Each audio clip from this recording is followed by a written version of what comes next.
Cake ఫ్రెష్లు ఎలా ఉన్నాయి? ఏంటంటే ఈరోజు ఫ్లేవర్స్ ఏమి ఇచ్చినా చెప్పండి.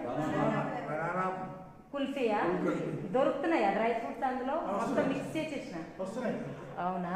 సరే, ఈరోజు ఒక గేమ్, చిన్న గేమ్ ఫ్రెండ్స్. నేనైతే ఒక చిన్న గేమ్ ఆడేసుకుంటాను వీళ్ళతో. ఓకేనా మరి మీకు? నేను ఒక క్వశ్చన్ అడుగుతాను, వీళ్ళ ఆన్సర్ ఎట్లా చెప్తారో చూద్దాం. ఓకేనా? ఓకే. ఓకే, నవ్వుకోవడానికి రెడీగా ఉండండి. ఓకేనా ఫ్రెండ్స్? సరేనండి. ఫస్ట్ అంకుల్ పేరుతోని ఒక 3 days అయితే నేను ఫుల్గా నవ్వేసుకున్నాను అనమాట. చెప్తాను చూడండి.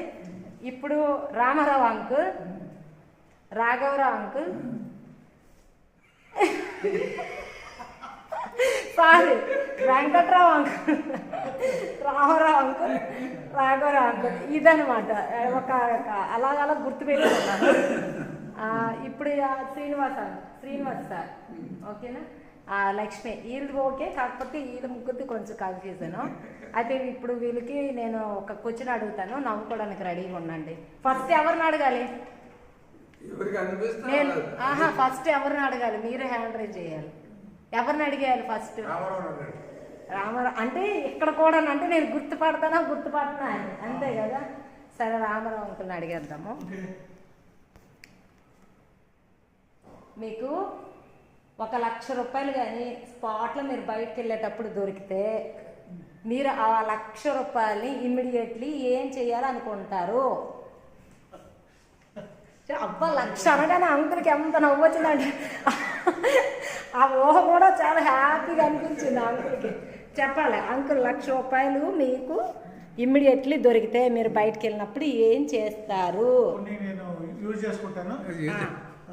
50% వేరే బ్లైండ్ నిన్న చెప్పారు దాంట్లో 25%, ఇంకో 25% వేరే వాళ్ళకి షేర్ చేస్తాను. అవునా?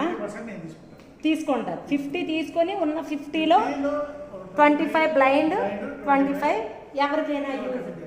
ఎవరైనా ఇది హార్ట్ఫుల్ గా చెప్తున్నారా? ఇది హార్ట్ఫుల్ చెప్తున్నారు. నిజమా? లేదనంటే 1,00,000 రూపాయలు కనబడగానే అవన్నీ మర్చిపోయి ఆంటీకి చెవుదిద్దులో నక్లీస్ ఏదైనా ప్లాన్ చేస్తారా? కరెక్టేనా? ఓకేనా? కరెక్ట్ కదా? ఓకే, చూసారు కదా ఫ్రెండ్స్. అంటే ఒక 1 lakh దొరికితే అంకులు మైండ్ సెట్ అలా ఉందన్నమాట. ఇంక వేరే వాళ్ళని కూడా అడిగి తెలుసుకుందాము.